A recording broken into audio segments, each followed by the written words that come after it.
In the last video on my channel, I set out to explore how the film Valley of the Dolls was cast, and what the stakes were for each of the actresses when they accepted their roles. Sharon Tate won the role of Jennifer North, the beautiful showgirl, and wanted to prove that she was not just a body, but a real talent with star potential. Barbara Parkins also sought to prove her star potential. A breakout favorite of the soap opera Peyton Place, she believed that the role of Anne Wells might help her move on from the show and leap into film full-time. Patty Duke was another TV veteran in 1967. The Oscar winner had starred as identical cousins on The Patty Duke Show for 3 years, and despite the troubles in her personal life, was determined to make the best of her role as Neely O'Hara, in the hopes that it would help her mature her teenage persona. Judy Garland agreed to play the Broadway veteran Helen Lawson for a much more practical reason. She needed the money. Flat broke from costly divorces and financial mismanagement, the project was a lifeline she gladly accepted, despite the fact that she found the book terrible and knew Neely was transparently based on her. This would be her first screen performance in several years, and she hoped that she'd actually be able to finish the project, even if everyone assumed she couldn't. So I left you with the question: would Valley of the Dolls help these women achieve what they set out to achieve? Well, bad as Jacqueline Suzanne's Valley of the Dolls is as a book, the movie Mark Robson has made from it is that bad or worse. Valley of the Dolls is a monumentally bad motion picture, bad in a way that only the Hollywood factory can make a bad movie. It is trite, vulgar, overblown, overdone, over everything. The movie is an unbelievably clumsy and old-fashioned and uninspired soap opera. I don't understand how Patty Duke and Barbara Parkins got themselves into this movie. Patty Duke is supposed to be a big singer, but moves as though she's more of a plasterer. I'll be kind and just say that they're all wrong for the roles they're doing, and I'll go even farther than that. Not even Katharine Hepburn and Spencer Tracy could save the scene in which Miss Duke meets the dying Scotty in a sanitarium. Patty Duke's shrill, hysterical performance is actually embarrassing. Sharon Tate fares no better. The worst of the lot are Barbara Parkins and Sharon Tate, who go through whole reels at a time without letting their pretty features be marred by so much as a pout. Miss Duke pulls out the histrionic stops. She exudes not one ray of the spotlight glamour that might make Neely at least remotely believable. And perhaps in the most succinct summation of how wrong things went for them, Patty Duke makes a big failing effort to be grown up. Sharon Tate is all body, and Barbara Parkins provides occasional skill. Now, I think these reviews are a tad overblown, but exaggerated as they may be, they still illustrate the general critical consensus in December 1967, which was that Valley of the Dolls was not a great film and it didn't do its actors any favors. So, why didn't it work? Were the actors just really out of control or unskilled, or was something else going on? In this video, I hope to answer those questions by reviewing some issues with the adaptation of the novel and Mark Robson's direction, before walking through how the film affected the actresses' careers after it was released. I highly suggest watching part 1 if you haven't already, as it provides context that will be helpful when watching this video. As in part 1, you will hear input from the interviews I conducted with John Epperson, also known as Lipsinka, Stephen Ribello, author of Dolls, Dolls, Dolls, Deep Inside Valley of the Dolls, the most beloved bad book and movie of all time, and Academy Award-winning actress and director Lee Grant, who plays Miriam Polar in the film. Before we get started, I want to thank Skillshare for sponsoring today's episode. Skillshare is an online learning community with thousands of classes and members who come together to find inspiration and take the next step in their creative journey. Stick around to the end of the video to learn about how I use Skillshare, and check out the link in the description below to try it out for yourself. Before we get into the film version of Valley of the Dolls, it's useful to put ourselves in 1967 and think about the context into which the film was released. The late 1960s were a critical turning point in Hollywood. The Hays Code was gasping its last breath, ushering in a new, permissive era in which sex and violence could be portrayed on screen more liberally than ever before. The Paramount decrees had broken up the studio's monopoly over the industry, forcing them to cut costs and hire more independently minded artists on a project-by-project basis. The moguls who'd founded the studios were nearly all retired or dead, making space for new voices with different tastes leading the industry. as a result of these massive simultaneous shifts, a very disparate and strange combination of films received studio, critical, and awards attention in the late 1960s. So on the one hand, you have things like Bonnie and Clyde, 2001: A Space Odyssey, and Rosemary's Baby forecasting the new Hollywood of the 1970s. And on the other, you have things like Oliver and Dr. Dolittle, looking backward at innocent, family-friendly, slightly less challenging films. All of this is to say that general audiences would have been able to tell if something felt old and traditional versus new and modern. These divisions were played out at 20th Century Fox, where Darryl Zanuck and his son Richard Zanuck were large and in charge, but had very different ideas about where they should take things. Darryl Zanuck, one of the old-school powerhouse producers, admittedly had a better eye than his son, and in fact was brought back in to save the studio's troubled balance book. He wanted an elegant, polished, stylishly sexy version of Valley of the Dolls. The junior Zanuck wanted a hip, young, now Valley of the Dolls. Neither of them won that battle. The adaptation process personified that struggle too. Drafts of psychedelic scripts scrapped for more conventional, more serious versions. For a detailed account of the scriptwriting process, see Ribello's book, Dolls, Dolls, Dolls, but for our purposes, you need to know that they landed on a script that combined versions by Helen Deutsch, who asked to be taken off the credits, by the way, and Dorothy Kingsley, two very experienced screenwriters who had been working in the film industry for decades. The final version, like the scriptwriting process, reflects that strange pivot all of Hollywood was feeling, with two women born before World War I writing a script meant to speak to a generational cultural shift happening in 1967. The adaptation's most glaring issue is how it truncates the timeline of the novel, which begins in 1945 and ends in the mid-60s. Although it's unclear exactly how much time passes in the film from start to finish, the screenplay shortens that time span to within the 1960s alone. By tightening the timeline, the audience loses a sense of scale and duration of Neely's fame. Everything happens so quickly, and they include so few examples that her career feels much more like a flash in the pan than the real downfall of a major beloved celebrity. Her replacement at the end of the film no longer stirs anxiety about aging, about becoming the next diva pushed to the side like she did with Helen Lawson. Now it's just a cautionary tale about the effects of pills. Second, the pace forces the women apart so quickly that we lose track of their friendship. The film never bothers to show us why they even like each other, or why they'd even want to keep in touch beyond a friendship seemingly formed in solidarity during a singularly chaotic production. Neely's love interests are also punted to the side, making it nearly impossible to invest in her personal life. Her relationship with Ted Casablanca consists of a few homophobic slurs behind his back, catching him cheating, and him berating her on set, and that's about it. Third, and perhaps most significantly, the change makes the film feel rather anachronistic. As we learned in part 1, Jacqueline Suzanne wrote this book, whether she admitted it or not, with very specific real-life women as inspiration for its characters. These women lived and worked in the film industry of the 1940s and 1950s, and so do Suzanne's characters. Neely becomes a movie musical star in the vein of Judy Garland. Jennifer is described as a sex symbol like Marilyn Monroe, a beautiful, curvaceous woman who, whether correctly or not, was often associated as a airy, dumb blonde. The film, building on the novel, definitely wants us to make these connections. For example, the montage depicting Neely O'Hara's rise to fame makes overt references to Judy Garland's filmography, both literally and by evoking the colorful dreamscapes made famous by MGM's Freed unit. In the novel, things like this make sense because they're happening in the 1940s and 50s, when movie musicals were thriving and certain archetypes were regularly written into films. In the world of the film, in the late 1960s, Neely rocketing to the top of the industry making tap dancing musicals would have seemed passé, or less generously silly and dated. Only one person really did it, Barbra Streisand, and it should say something that she basically made one more old-school musical after Funny Girl before quickly pivoting to more subdued work. Again, keep in mind that they wanted Barbra to play Neely. But this is the kind of Hollywood young people were trying to overthrow, or at the very least, approached in a tongue-in-cheek manner.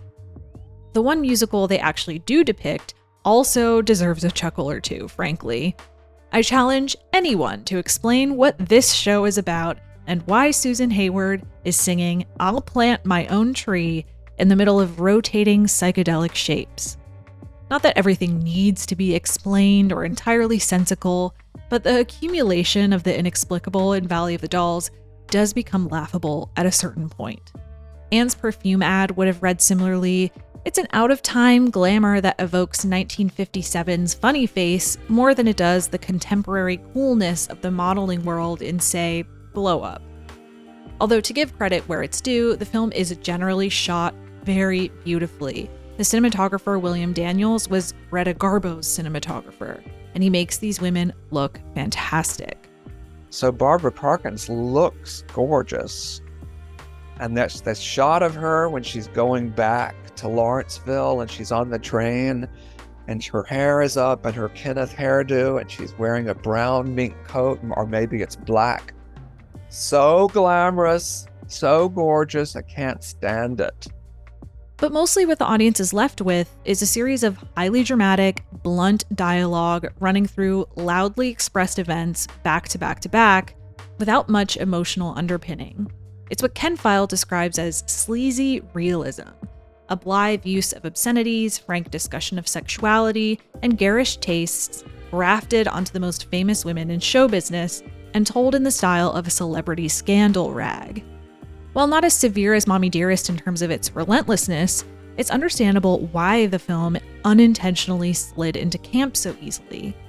As you probably gathered from the reviews I read earlier, the acting was also a major reason. Some of that responsibility belongs to the actresses, of course, but I would also argue that the bulk of the responsibility in this case belongs to the director Mark Robson, who by all accounts was entirely ill-equipped to handle this material. I mean, obviously I wasn't on the set, I wasn't on the stage, so I don't know what was going on, but there's not a single actor that I ran into. And even as I was looking at, research of interviews and things that were done, right then in the 60s, nobody's talking very nicely about the director. Nobody seemed to have a good time.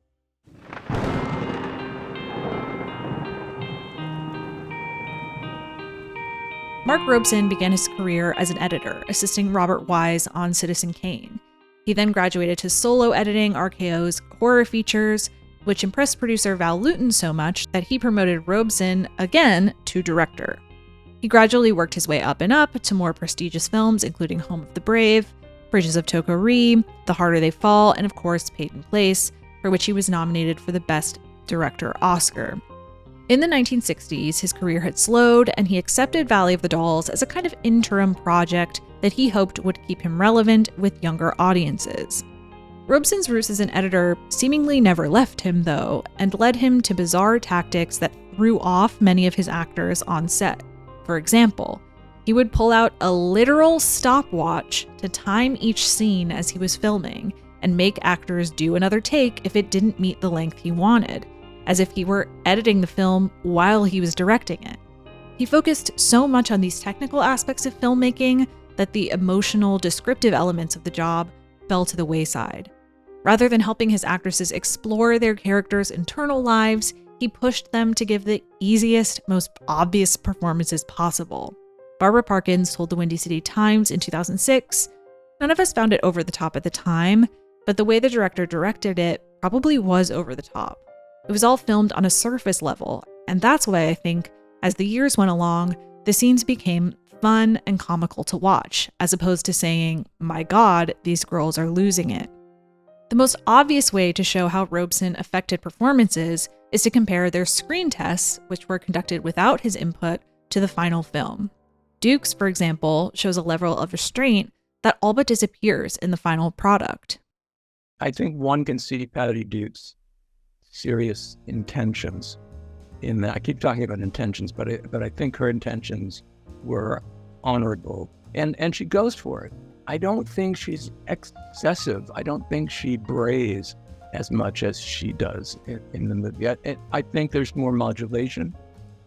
They're just more colors. There's just more of a sense of a person as opposed to a caricature. And it seems like Mark Robson wanted archetypes and caricatures. I mean, look, they're young women wanting the role, and I don't think they had a lot of time to digest the script and all of that. But given those caveats and pressures, I think they show what they could have done with a good director. I think they show what they could have done with a better script. It's odd in a way. Clearly, as we'll hear in more detail in a minute, Robson's approach didn't work on Valley of the Dolls. But he was a very successful, experienced director, and not all of his films turned into melodramatic disasters. How did Peyton Place, which also had several female leads experiencing some pretty unnerving stuff, turn out okay? He directed some quite good movies, but I think by this time he'd lost his touch, and he'd lost his sense of sympathy or kindness or gentility toward women. So it's not that he wasn't talented, but I think the fire had gone out. Instead of letting those women breathe, instead of giving them life, he just directed them to, I don't want to keep using the word brave, but every line is hit so hard. And, Lee Grant and others in that movie are much better actors than any of that would indicate. The fact that they come out with such dignity, and some of them, is remarkable. He didn't want people to modulate. He just wanted them to go, pedal to the metal. And that's a mistake, because that's where camp goes to die. A different director, I think, would have made a difference. He was just a terrible director. Lee Grant relayed a very telling interaction with him in her memoir, I Said Yes to Everything, which I think best illustrates the core of the problem. Robson was curious how she could bring so much feeling to set one day, and then the next day pick up right where she left off. After I did a scene with Sharon, he said, follow me, and he took me out of the trailer, past one trailer, past another trailer, went into another trailer. I didn't know what was going on. And he said, how do you do that? I said, what? He said, you come in and you're so, within the part. How do you do that? And he said, it's called acting, Mark. It's called acting. And I left the trailer. But he was a camera guy. Move here, you stand here, you stand here. So, what actually went down on the set of Valley of the Dolls?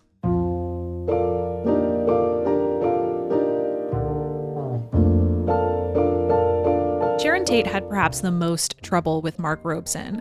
His treatment of her so often veered into extremes that many on the set believed he had malicious intent toward her. Both Duke and Parkins later stated that they believed Robson purposely set out to make Sharon cry, although she never did, at least not in front of him. She asked me what she did wrong, as she assumed it was she who had the problem, Duke said.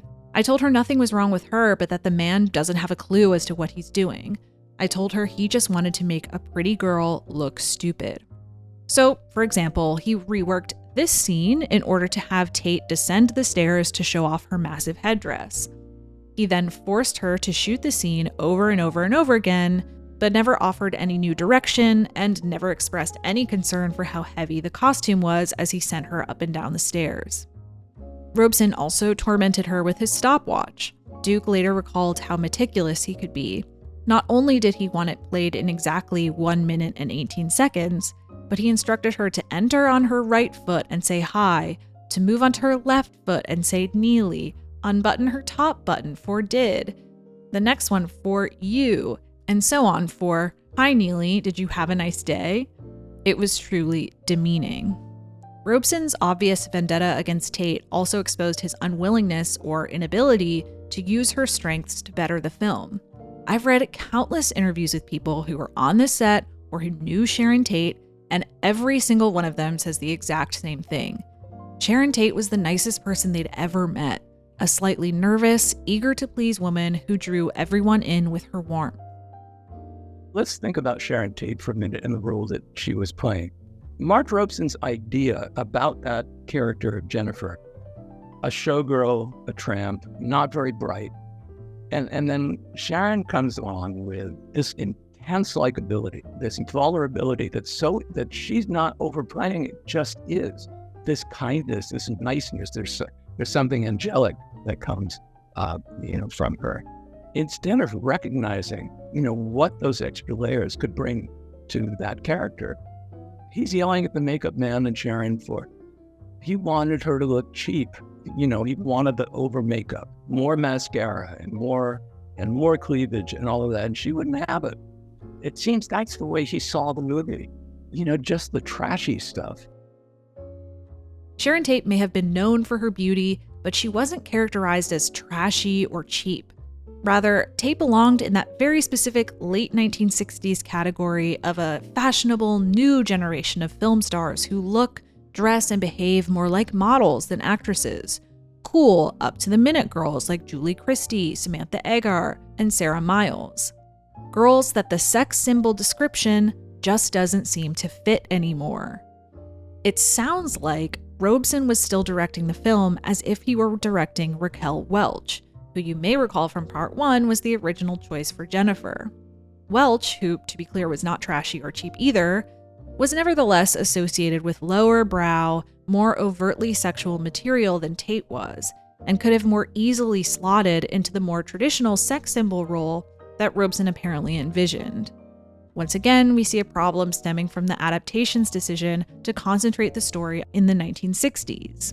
Jennifer, as portrayed by Tate, is a very 1960s character in a very 1940s-50s story.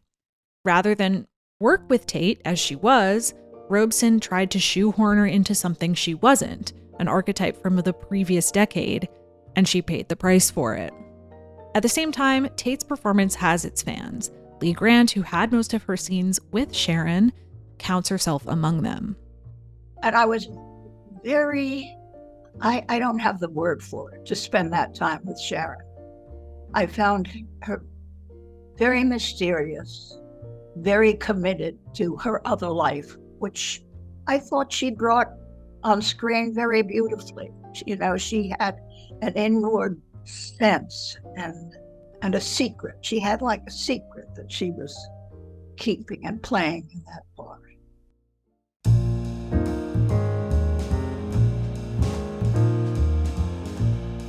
First-hand accounts of Barbara Parkins' behavior on set, cited in Ribello's book, characterize her as professional, ambitious, and masterful when it came to ginning up attention from the press. Her relationship with Patty Duke was icy, possibly from some residual tension from having auditioned for Neely but not having won the role, but I couldn't find reports of major conflicts between Robson and Parkins, which I suspect is rather indicative of something troubling in and of itself. Ann Wells always gets a little teased for being the boring one of the trio. She doesn't get to emote quite like Neely, she isn't the hot one like Jennifer, she dabbles in drugs, she dabbles in modeling, but more or less she's the steady anchor of the story, an observer around whom everyone else orbits. It begins and ends with her point of view.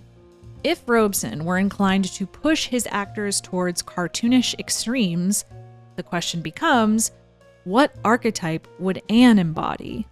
You get the sense that he just didn't quite guide her toward anything specifically. Parton's account of the experience backs that up. She later described him as clinical and claimed he lacked a mature understanding of the material. We never sat down at a table and had a read-through, she said. He never discussed things like, when you take these pills, this is the effect that's going to happen. This is how I want you to feel in your body. In the scene when I wander out onto the beach and fall into the water, all he kept saying was, keep your face down, keep your face down. I was swallowing dirty Malibu water, and he didn't care. His main focus was on showing the pills and the bottle. Remember, Valley of the Dolls was Barbara Parkins' first film. She'd primarily been working on Peyton Place, and with so little experience, one can imagine why she might want or need a little more leadership from him. She didn't get it, and the performance falls a little flat as a consequence. It's not that she wasn't giving too much, it's that she simply wasn't giving. To many critics, she was just there, which is the last thing anyone who wants to be a movie star would want to hear. Andrew Sarris called her dully competent. Clifford Terry wrote for the Chicago Tribune that she seemed to be suffering from emotional anemia, and came off as interesting as a Madame Tussauds reproduction of Susie Parker. Personally, I think that's a rather harsh assessment, but it was a consistent one throughout her reviews.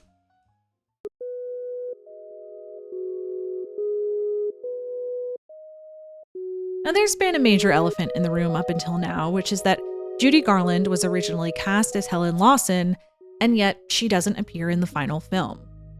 Garland spent very little time working on Valley of the Dolls, but she made a big impression on the young actresses she briefly worked with.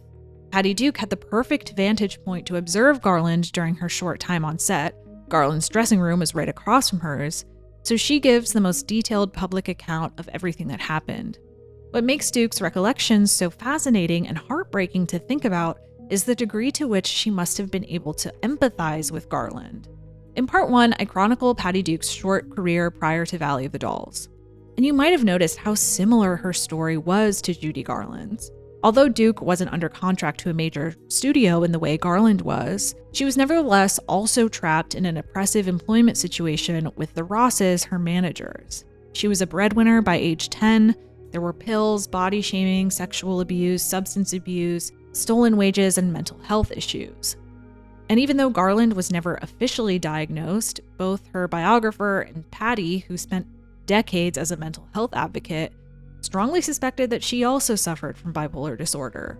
In many ways, Patty Duke was meeting a version of herself, one that didn't portend an easy or uncomplicated future, and one that certainly showed the scars of a difficult past. You talked about as a kid, while other kids were out playing games, you were forced to make the rounds looking for toothpaste commercials and things like that.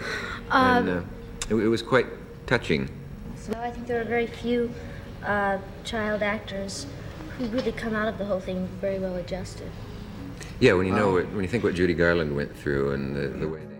Duke wrote of their relationship, possibly because I was playing her, possibly because of sharing a volatile nature and having kindred feelings of insecurity, I felt an immediate affinity for Judy. We hit it off instantly. I worshipped her. She made me laugh every time she looked at me. There would be a lot of common ground. And I think at that time in her life, Patty Duke was, a bit lost.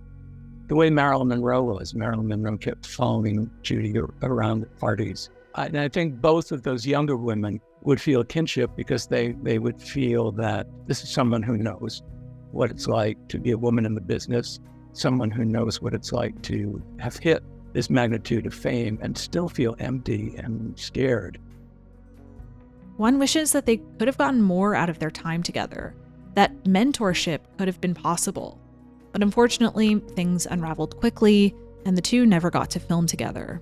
Garland conducted costume tests and even recorded a version of I'll Plant My Own Tree, though she thought the song was garbage. At this point, you shouldn't be shocked to hear that Robson's treatment of Garland has been subsequently criticized by many cast and crew members. She'd become notorious for arriving late on set, so Robson asked her to report to the studio at 6:30 a.m., but wouldn't plan on using her until 4:30 p.m.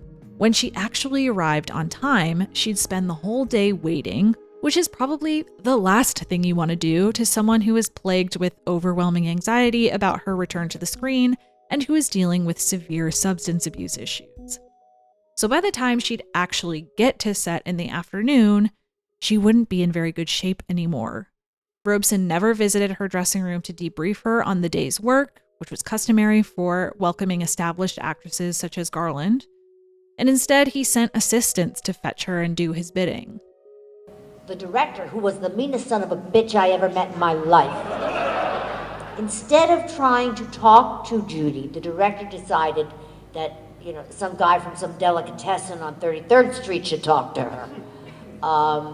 And she crumbled. She crumbled. This scene in Lawson's dressing room was the first, and in the end, only scene Garland filmed. Parkins recalled in an interview of their time together on set.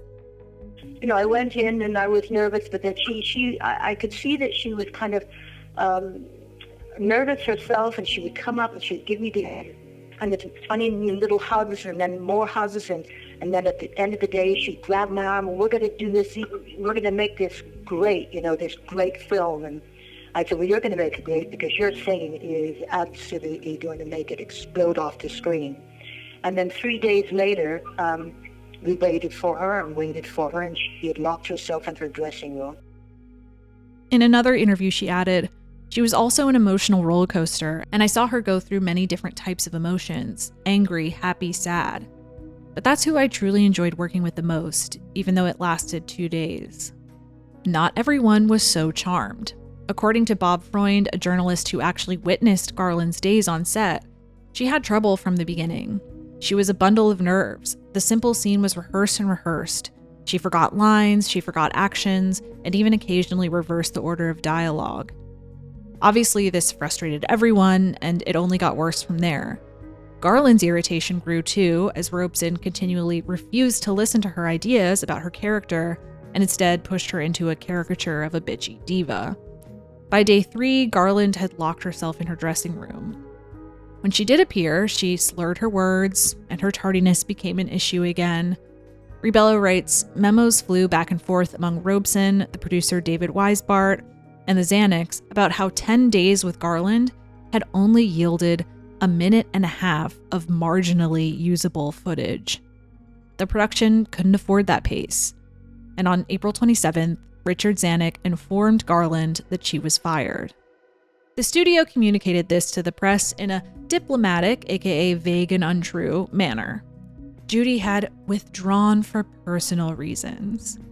Months later, Judy authored a series of articles that purported to tell the real truth of her life. And there are some of the most heartbreaking things you'll ever read. I mean, here's just a slice of one of them. Sometimes it seems as if I've been in bondage since I was a fetus. I became a thing instead of a person. I was married to 4 men. I hardly met any of them. In one of the articles, she specifically makes an effort to clarify that she was in fact fired from Valley of the Dolls. "Oh, I know," she writes, "the studio says I withdrew for personal reasons, but don't believe a word of it. Judy Garland was fired, canned. Why? I don't know." She goes on to claim she'd been sick with the flu, but had been doing a good job, and was absolutely dying to know what terrible crimes she'd committed against their movie to warrant such behavior from the studio. I think this represents well where Valley left Judy and how we can think about her at this time.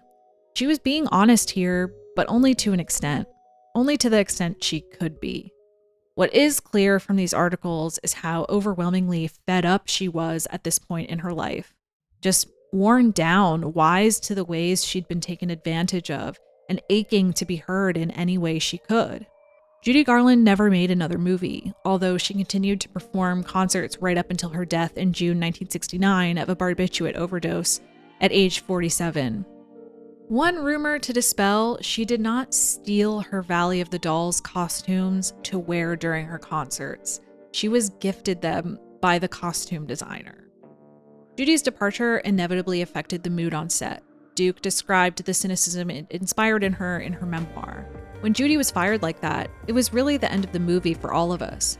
It was so ugly, so unkind, that even if people had cared before, nobody gave a damn now. The producers may have felt justified in terms of her being unable to work, but remember, I didn't think they were justified in hiring her in the first place. Also, they were a little too ready with a replacement.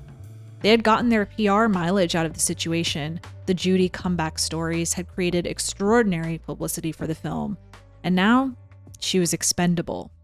That replacement?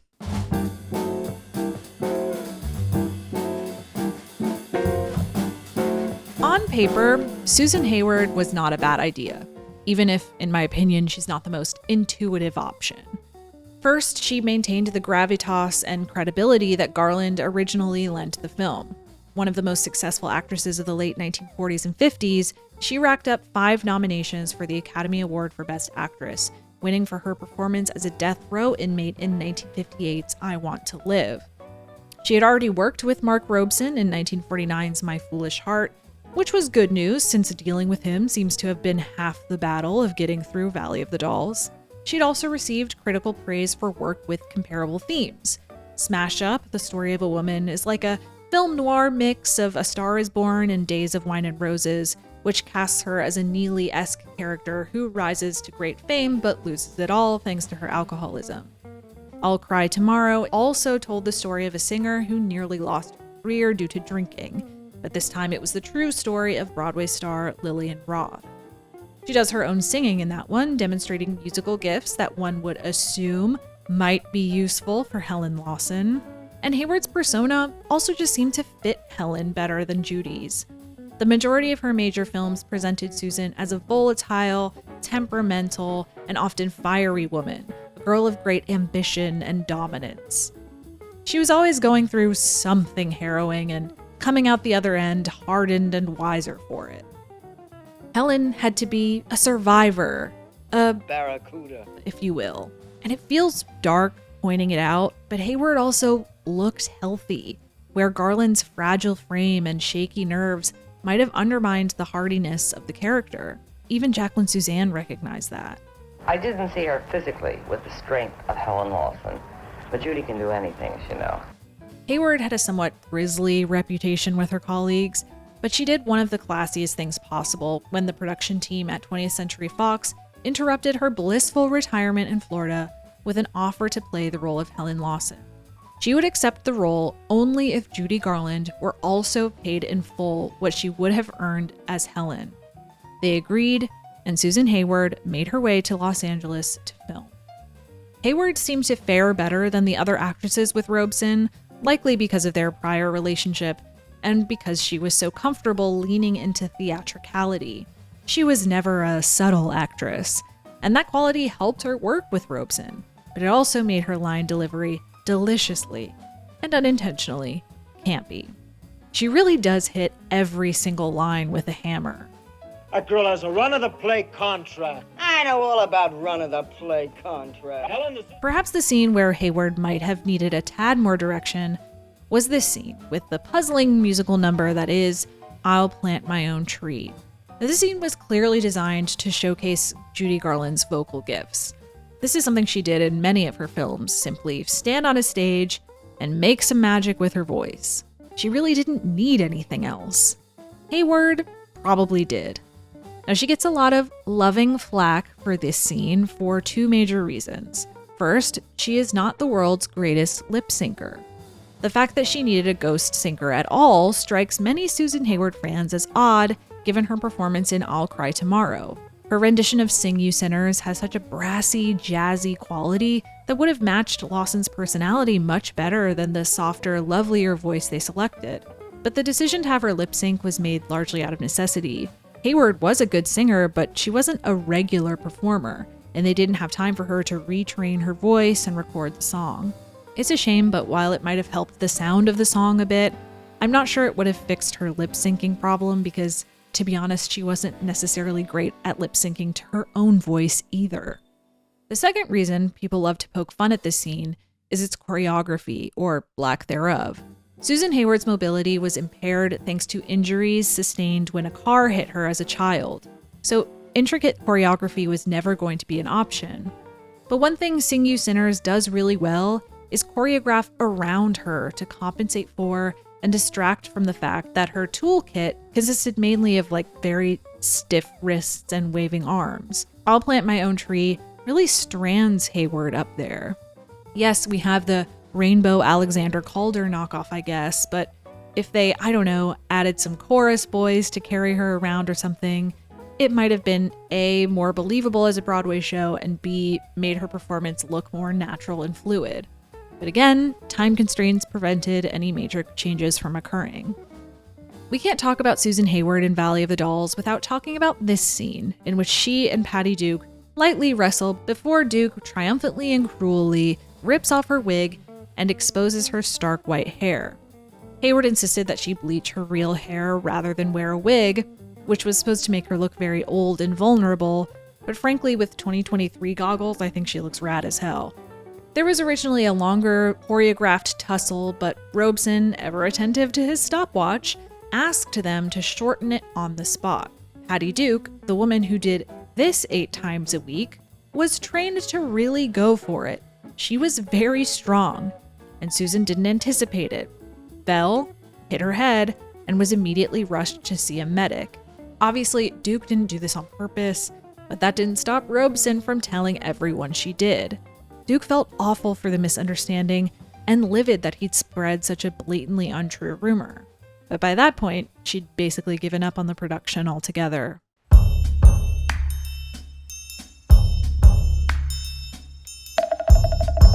Patty Duke caps off that Susan Hayward story in her memoir with, "I hated Mark Robson. I truly hated that man." I've already told you a number of reasons that would justify that statement. His treatment of Judy, of Sharon, that wig situation, and those are the major stories, but as far as I can tell, their relationship deteriorated quite quickly into a constant state of tension, marked by spiteful outbursts, with Robson not listening to Duke's ideas, and Duke becoming increasingly frustrated and not knowing how to handle it. Almost from day one, she wrote, "I was miserable working with Mark Robson, the director. There was a brief grace period when I was the fair-haired girl, the theater actress, but that went away pretty quickly and he turned into a nasty, unkind man. He was someone who used humiliation for effect, who could be insulting about your physical appearance, and who wouldn't hesitate to bite your head off in front of everyone. I'd play a scene and he'd say something unpleasant to me like, 'You may have been able to do that when you had your own show, but we're really working here.'" Eventually, Patty retaliated and bit back at comments like that, meaning virtually every time the two interacted, it became something. Members of the crew often found Duke's behavior irritating and immature, which she's also acknowledged. Remember, Duke was grappling with her then undiagnosed bipolar disorder. At the time, she had no strategies or means of controlling her emotions, and was receiving almost no help in a situation rife with possible triggers. For example, while she was shooting this scene, Robson was elsewhere being interviewed by the press. When he was present, what else? He asked Duke to deliver a performance that in no way reflected her strengths. Robson's directing. Patty Duke was a hell of an actress. She was a real talent. She was theater talent.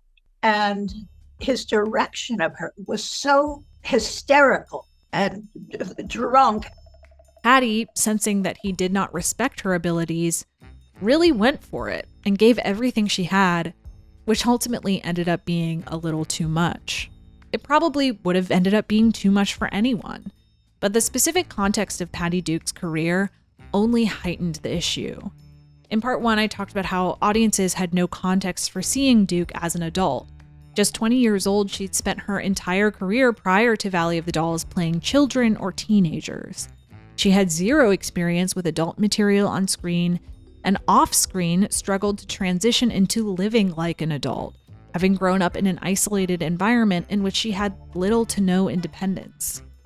Patty Duke was a gifted actress, but those were significant hurdles to overcome in her first major role after The Patty Duke Show, and a notoriously weighty role at that.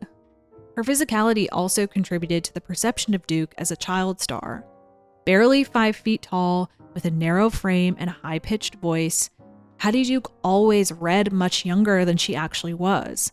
Her managers, the Rosses, knew this and lied about her age for years, including to the producers of The Miracle Worker, who thought they were hiring a 10-year-old when they were actually hiring a 12-year-old. In fact, the producers were so concerned that the 10-year-old would hit her growth spurt that they put in a clause in her contract stating that they could fire her if she grew over 54 inches tall. The Rosses knew that Patty was much farther into puberty than the producers did, and confidently accepted the clause, knowing further growth was unlikely. So pushing Duke into this archetypal, extreme version of a chaotic movie star created an uncanny juxtaposition. A woman who looks and acts very young, but who's enacting mature themes and speaking gaudy lines like, "Boobies, boobies, boobies." It doesn't feel very serious. It feels kind of like a kid playing dress up. And to make matters worse, Duke ran into the entirely predictable problem of unconvincingly playing a star of movie musicals. As one critic matter-of-factly put it, Believability has to be established by the person in this role having some portion of the magic star quality so the audience will accept the adulation that the star subsequently receives. Miss Duke, on the other hand, sings like any stage-struck high school kid and bears no resemblance to the pros, even those unfortunate singers who will always be playing in second-rate clubs. Nonetheless, this is the person who is presented to us as the reincarnation of Judy Garland with a little Barbra Streisand and Fanny Brice thrown in. To her credit, Duke had trained extensively not only to move like a magnetic stage performer, but also to sing like one, making special efforts to lower her childlike voice. Unfortunately, the training didn't quite take. Her physicality is quite tense, and ultimately the studio dubbed her singing for the film. The dub, while much more pleasant sounding than Duke's actual voice, suffered from the same problem Hayward's did, however. It's almost too clean, too lacking in the individuality that stars like Ethel Merman, Judy Garland, and Barbra Streisand boasted. It's a beautiful voice, it's just not distinct or memorable, which is how it's sold to the audience in the film. Duke recorded an album in which she actually sings some of the songs for the film, and I know I spent like 5 minutes in my previous video talking about how Patty Duke isn't a great singer, but hot take alert, I will die on the hill that Patty Duke's version of It's Impossible is better than the version of the film.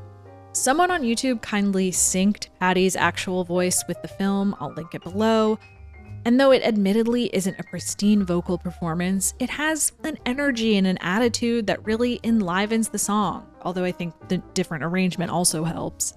She adds gravelly touches and scoops that are just far more entertaining than the more generic interpretation in the film. And while we're here, I'd also like to go to bat for her version of the Valley of the Dolls theme, which, with all due respect to Dionne Warwick, is the best anyone's ever sung it. The song is so disorienting and full of yearning, and Patty's untrained voice adds a texture that perfectly expresses those feelings in such a haunting way.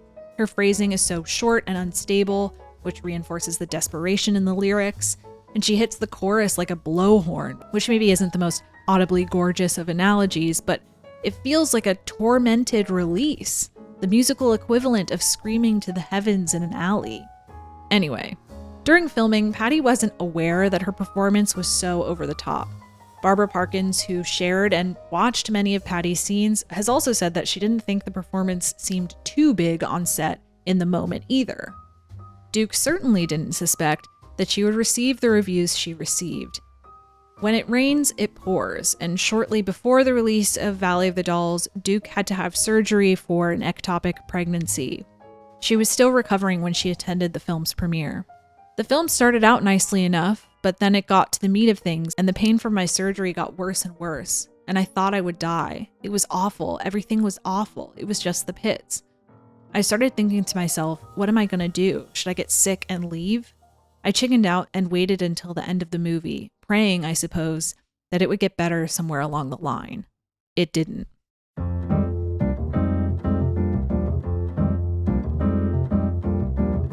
Much like the book, the reaction to the film sent some mixed messages.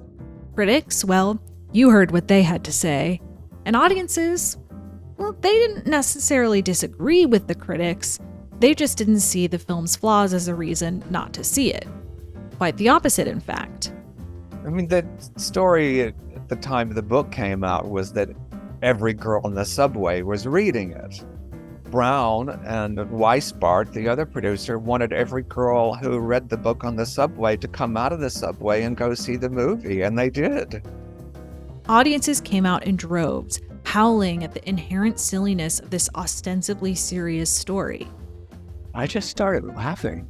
Everything seemed wrong-headed and ill-judged and badly cast or inappropriately cast. You know, I thought it was all so much. We're not talking about Flaubert, we're not talking about Madame Bovary, but it just seemed like an idiot's version of what the book was. One person who wasn't laughing was Jacqueline Suzanne, who hated the movie, but perhaps the box office receipts were enough to console her. Ultimately, Valley of the Dolls grossed $50 million on a $4.6 million budget. For the women of Valley of the Dolls, this was reassuring. Maybe they hadn't gotten the reviews that they were after, but they were, in some sense, bankable. Surely that had to mean something, didn't it?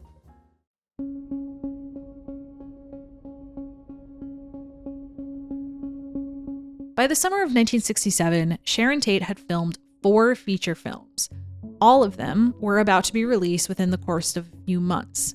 And all of them had questions to answer. Was she a true talent in addition to a body? Had MGM been too confident in her star potential? As her films trickled out, the answers to these questions became increasingly fraught. Don't Make Waves was released first, and was deemed a raucous, dismal fiasco by the New York Times. Eye of the Devil fared slightly better, but only slightly. Like Don't Make Waves, it flopped at the box office, and those who did see it warned others to avoid the pretentious bit of nonsense. Tate was hardly mentioned in the reviews of either film. The complicated release of The Fearless Vampire Killers was more intriguing to the press than the film itself. The film's director, Roman Polanski, claimed that the version set for release in the United States had been so radically changed that it no longer represented the motion picture he'd written and directed. He insisted that the studio take his name off the film. They didn't, but once the critics saw it, they sympathized with Polanski's reluctance. It's no wonder Roman Polanski would prefer to repudiate the cut of his new film, The Fearless Vampire Killers, wrote Bosley Crowther of the New York Times. For this beautifully produced, superbly scenic, and excitingly photographed spoof of old-fashioned horror movies is as dismal and dead as a blood-drained corpse. Roger Ebert capped off his review like this. 1 or 2 people cried, and a lady behind me dropped a bag of M&Ms which rolled under the seats, and a guy on the center aisle sneezed at 43 minutes past the hour. But that was about all the action. So with 3 unmemorable performances in 3 mediocre films on her resume, Valley of the Dolls' success suddenly had much more stakes than it did when she initially accepted the role. Marjorie Adams at the Boston Globe summed it up clearly. All her films were coming out at the same time, yet none of them are destined to make Sharon a star. It will depend on Valley and her own interpretation of the heroine.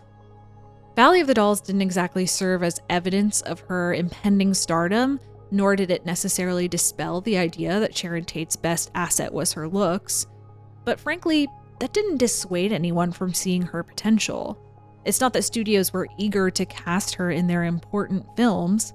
Polanski wanted her for the Mia Farrow role in Rosemary's Baby, though no one at Paramount did. But they were definitely willing to give her more chances. Sharon might have wanted people to see more than a pretty face, but for most people in the industry, a pretty face was quite sufficient, and she still had that. Enough people were confident in her that she was even nominated for a Golden Globe for New Star of the Year in 1968.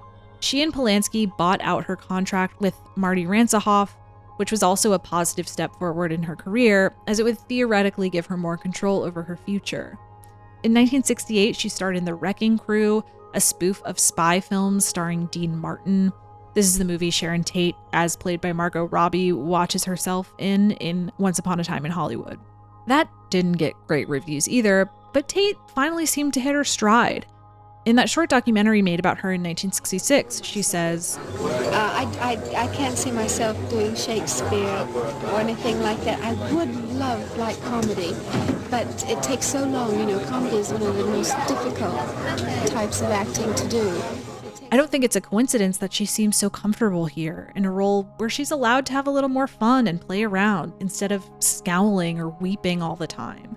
As a follow-up, she chose 13 Chairs, which also promised to display her comedic gifts. That's currently available on YouTube, so I'll link it below. And again, we see a much more loose and free Sharon Tate, who finally feels like she's finding the kind of film that she would thrive in. The 13 Chairs was the last film Sharon Tate would ever make. In the summer of 1969, Tate was 8 months pregnant and living in the former home of record producer Terry Melcher and his then-girlfriend Candice Bergen in Los Angeles. On August 8th, while Polanski was in London working on a film, Sharon had a few friends over to keep her company in her husband's absence.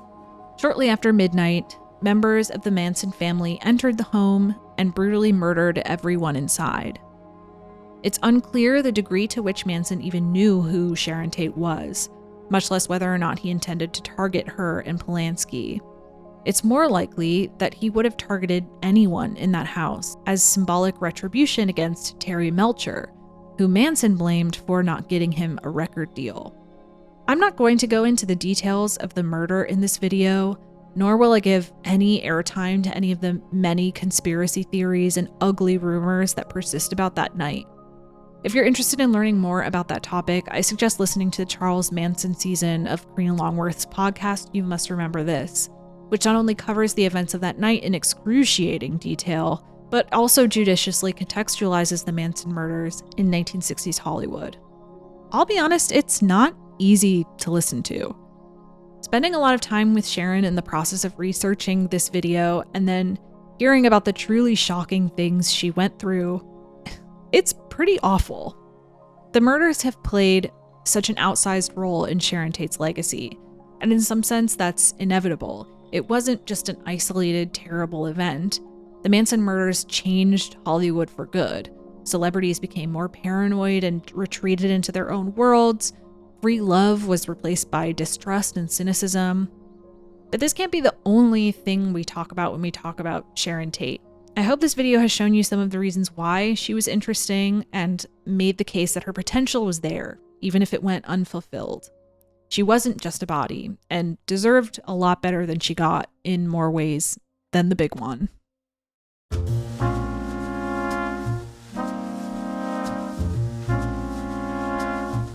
After she completed filming Valley of the Dolls, Barbara Parkins returned to Peyton Place. She was the only actress to last in the entire series until it ended in 1969, which speaks to how valuable she was to the show. Her reviews for Valley of the Dolls may not have been raving, but the financial success of the film meant that other opportunities with the studio were still possible. According to Rebello, she committed to potentially reprising her role as Ann Wells for 20th Century Fox, but the film stalled and was eventually shuttered altogether. In the meantime, waiting for the project to come to fruition, Parkins rejected or lost out on a number of roles with career-altering potential, including Susanna York's role in They Shoot Horses, Don't They, and Ally McGraw's role in Love Story, which, if you didn't know, turned out to be one of the highest-grossing films of all time. She didn't get to do the sequel either because the role went to, who else? Candice Bergen. In the meantime, her Peyton Place co-star Mia Farrow lived out what had been Parkins' dream. Farrow, whose marriage to Frank Sinatra and pixie haircut made the press go absolutely feral, left Peyton Place in August 1966 and became a star with her film debut in Roman Polanski's Rosemary's Baby, a role nearly played by both Patty Duke and Sharon Tate. Duke does, however, star in the horrible 1976 made-for-TV sequel, Look What Happened to Rosemary's Baby. Parkins and Tate remained close friends. She was even one of Tate's bridesmaids. So Tate's death in 1969 shook Parkins badly, both as a friend and as a public person. It was frightening at the time because I did think that the Manson family were after Sharon, myself, and Patty. So I hired a bodyguard. I hired police. I had police protection for 2 weeks, and I just said, I can't deal with this, and I went to London, which was a safe place for me to be and for me to continue on acting. Still, Parkins' multi-picture deal with 20th Century Fox meant that the studio still owed her films, even if the sequel to Valley fell through. John Huston's 1970 thriller The Kremlin Letter followed. The critical consensus was that it was more of a bore than a thrill. She plays a spy who opens a safe with her feet, which obviously is the only thing anyone wrote about in their reviews. She followed that up with a few more thrillers and horror flicks of her own, notably The Mephisto Waltz, a Rosemary's Baby adjacent film in which she plays a Satanist who wants to transfer the consciousness of her dying pianist father into the body of a younger man with nice hands. But from there, things slow down quite quickly. Moving into the 1970s, more and more of Parkins' press coverage emphasizes how she craved a slower pace in life. She wasn't worried that moving to London may have hurt her career. Peyton Place gave me financial stability, and I have never been extravagant, she said. So for now at least, I can play it my way. Reading a book, being alone, sitting under a tree, were the things that gave her happiness, not the chaotic way of life in Hollywood, and certainly not the English media's obsession with her private life. Parkins gradually began to peel away from the industry, sticking primarily to TV movies and guest appearances on major series throughout the 1980s and 90s. And eventually I gave up, I closed the door on acting, and I, started concentrating on my photography.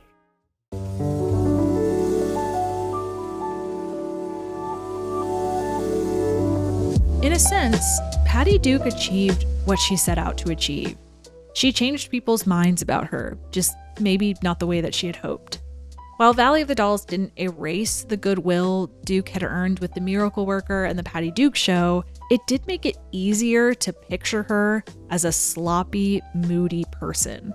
And as her personal life continued to unravel, the press had more opportunities to paint her that way. Now, Patty Duke and Judy Garland were really similar, but they were also different in at least one significant way. Garland's troubles were well known to the public. Duke's were not. Her trips to the hospital, her breakdowns, her experiences with abuse were all carefully hidden from the press. No one had the context, but all the symptoms and consequences had plenty of witnesses. People talk and made their own judgments. Part of why Patty Duke had trouble after her career is because she got a difficult reputation. Her mood would change in a heartbeat, and she could be terrifying and insulting. And she had no control over that, but they didn't know that then. It's almost like, oh, she's on the sauce, some stupid line from Valley of the Dolls. But then you go, well, maybe, but she's also in terrible pain, and nobody knows how to get to it. But that was widely known around Hollywood, and she got a reputation of being difficult. That women are always difficult, men are never difficult, right? This came to a head in 1970 when she won an Emmy Award for Outstanding Single Performance for My Sweet Charlie, in which she plays a pregnant teenager who is kicked out of her home and befriends a man who has been falsely accused of murder. Right before the ceremony, Duke found out she was pregnant, with Sean Astin, by the way, in case you didn't know that, and hit a manic phase. That night, her acceptance speech took everyone off guard. And I remember seeing her accept her Emmy Award, and I remember thinking, something is wrong here. Something is not quite right. She doesn't say anything overly bizarre. There's just a very eerie, calm intensity to her presence. She speaks very slowly, looking straight into the camera with her piercing eyes. It was just one of those moments where, had there been Twitter, this would have been the only thing anybody was talking about. And it kind of was anyway, just in a newspaper instead. Most people assumed she was on drugs. Gossip columns printed rumor after rumor. She wasn't, but the episode did cause her management to worry enough that she was taken to another psychiatric hospital for evaluation. More controversies followed, primarily having to do with her personal life. She wasn't sure who Sean's father was, which is a complicated situation, but I can essentially summarize it by saying that she literally Mamma Mia'd, which the press got wind of and consistently pushed her on, all while making her appear reckless and promiscuous.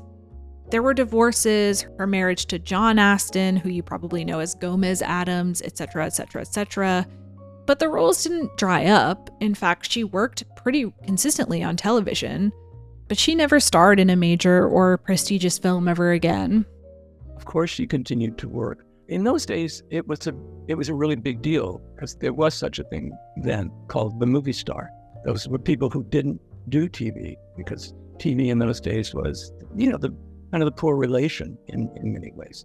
And her intention, because she loved the Susan Haywards of the world, she loved the big, powerful Betty Davises and Joan Crawfords and those women of the Barbara Stanwys of the world. And that's what she had in mind. But it was the 60s. And women were beginning to they were put in the sidecar.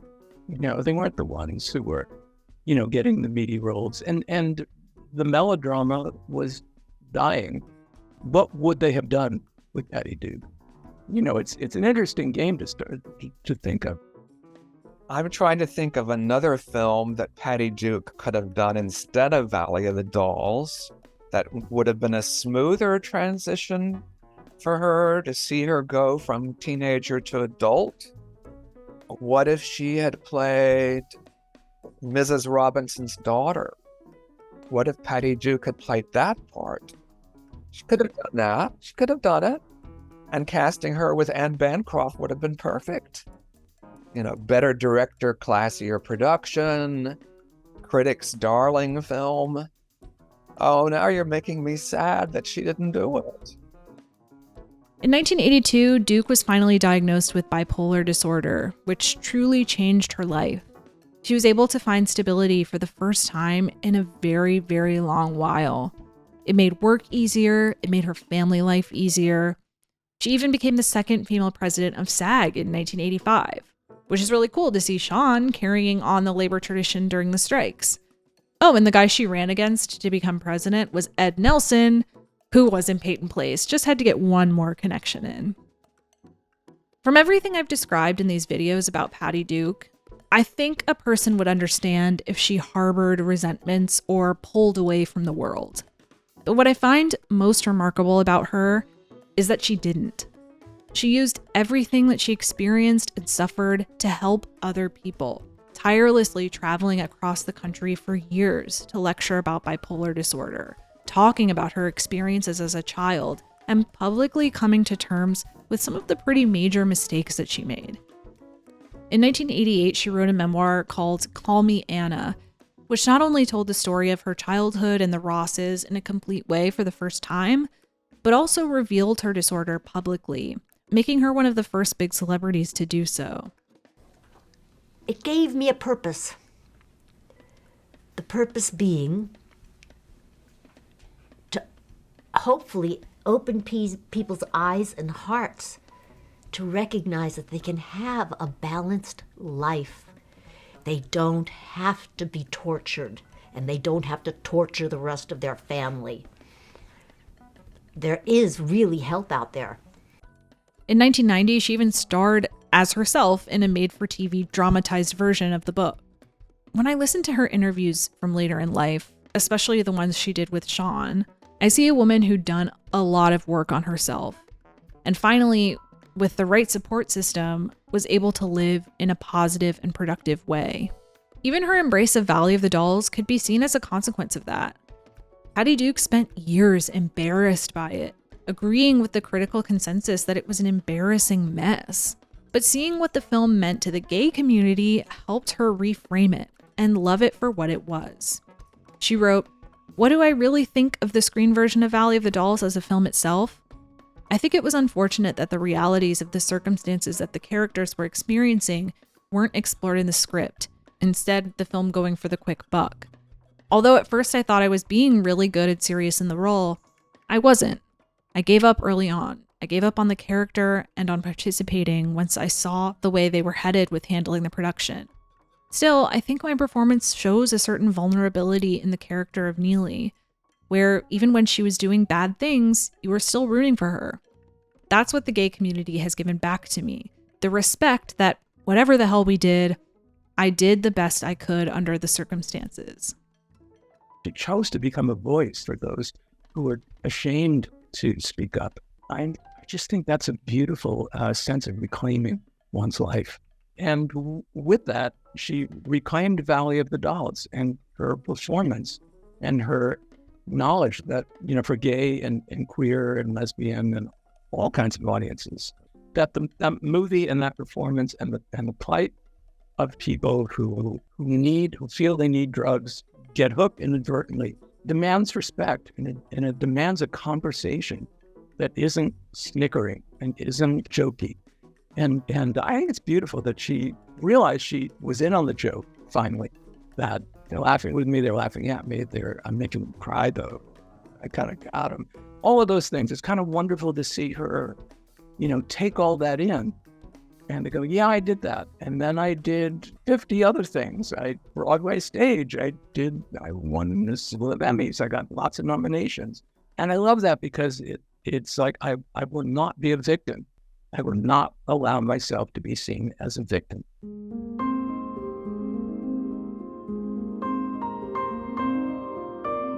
Valley of the Dolls may have received scathing reviews. It may be constantly listed as one of the so bad it's good kind of films.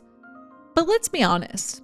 I see dozens of films that are worse than Valley of the Dolls every year, none of which have remotely enough redeemable qualities that would make someone write a 2-hour video essay on them decades later.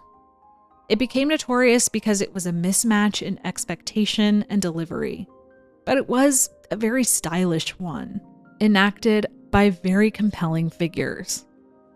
In recent years, Barbara Parkins has given a number of interviews in which she discusses the aftermath of Valley of the Dolls and a number of strange coincidences the actors shared with their characters. In Sharon's playing Jennifer, she dies. Well, Sharon horribly was murdered by the Manson family. Patty, who had, these issues, fell apart, and in her character, that's exactly what happened. And in my character, she goes home. And in the way that I've gone home is that I've shut the door on acting and gone home to a place that I love and now continue on with photography. So those three parallels are very bizarre. I'd even take Barbara's point one further and add that Judy Garland's absence from the film is a ghostly reminder of a career cut far too short, of what could have been. Valley of the Dolls was made at a turning point in each of their lives. It was an education, a once-in-a-lifetime opportunity, a game changer. It reinforced some beliefs and altered others. Ultimately, it fostered community more than it took anything away. So sure, maybe, like Lee Grant said to Variety, it was a piece of shit. But as the journalist quickly retorted, it was a beloved one. If you've been following me for a long time, I hope you've noticed something different about the channel recently. Look at this thumbnail. I'm sorry, but I'm obsessed with it. Sometimes when I look back at some of my old thumbnails, well, they aren't so nice. I have to admit I'm really proud of how far I've come with these. They look nice now because I put in time and effort to learn how to use Photoshop. More specifically, I put in the time and effort on Skillshare. Skillshare is an online learning community with thousands of online classes, a place to get inspired, learn new skills, and put them to work in impactful ways. For me, that meant sitting down with Kat Coquillette to learn some basics that would help me work more efficiently, like removing backgrounds quickly and adding effects to make things a little more visually interesting. The best part is, Skillshare isn't limited to Photoshop tutorials. There's a huge breadth of different classes that can help you on your creative journey. Like, let's say you want to write a video essay. You could check out Ashley Ford's creative personal writing class to organize your thoughts. You could take Daniel Scott's Premiere Pro Essentials training course to help you edit the video together. You could take Ali Abdal's YouTube for Beginners class to help you post it. And cap it all off with Kate Aaron's class on personal branding to help you share it with the world on social media. Skillshare is just really great for curious people who are excited to make things. You could even take classes in freelancing, entrepreneurship, marketing, productivity, and more. So if you want to unlock your creativity and learn something new, you're in luck. The first 1,000 people to use the link in my description will get a 1-month free trial of Skillshare. That's right, 1 month completely free with the link in my description. So head on over to Skillshare and start creating.